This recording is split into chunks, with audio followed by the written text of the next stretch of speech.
Em Ipatinga e Santana do Paraíso, há leis municipais que proíbem o nepotismo, que é a contratação de parentes para cargos comissionados e políticos. Então, sobre esse assunto, eu vou conversar com o promotor Jonas Monteiro.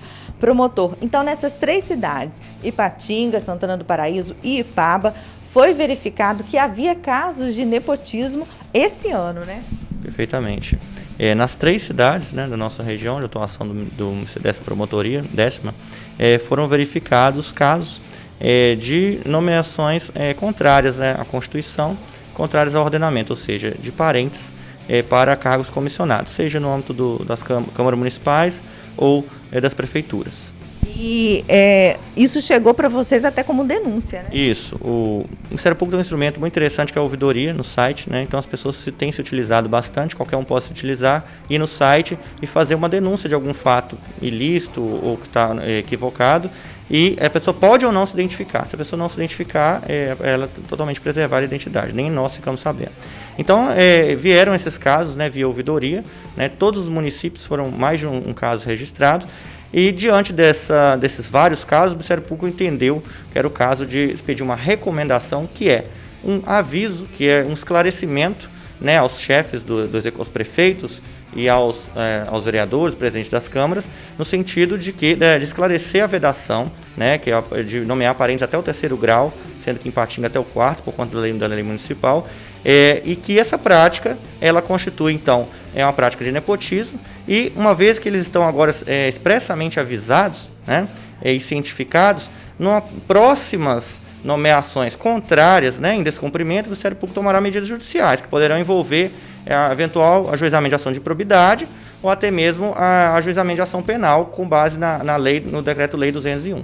Então, assim, não é o nepotismo, né? A lei entende, não é simplesmente o prefeito ou o vice nomear parentes, né? Secretários, por exemplo, diretores e vereadores também não podem nomear parentes. Positivo. Os secretários, né, e vereadores são considerados autoridades municipais, e com relação a eles também incide a vedação. Não é só com relação ou seja, contratação de parentes deles, né?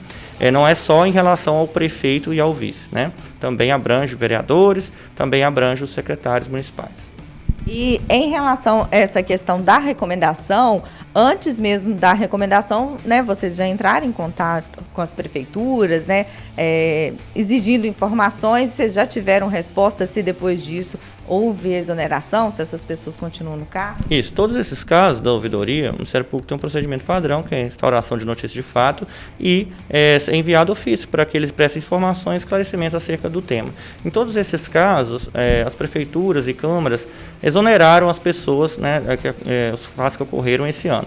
E aí, no entanto, diante dessa repetição, o Ministério Público entendeu que era o caso de expedir essa recomendação e agora deixar bem claro, né, quais são as situações que não podem, né, essa nomeação de parentes até o 3º grau, e as próximas, eventualmente ocorrendo o descumprimento, né, agora os chefes do executivo e os vereadores estarão já, ou secretários, já estarão cientes, né, é o que a gente chama de dolo. Então, diante disso, não vão poder alegar que desconheciam essa proibição. Então, serão tomadas medidas judiciais, né, para reprimir essa prática que viola, né, a moralidade na administração pública, que a gente deve zelar.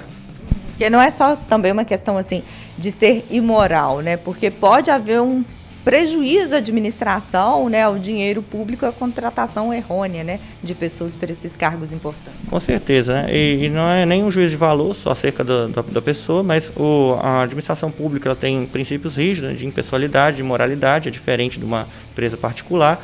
Então, para preservar essa impessoalidade, essa gestão da coisa pública, a Constituição interpretada pelo STF veda essa nomeação, né, de parente pelo menos até o 3º grau.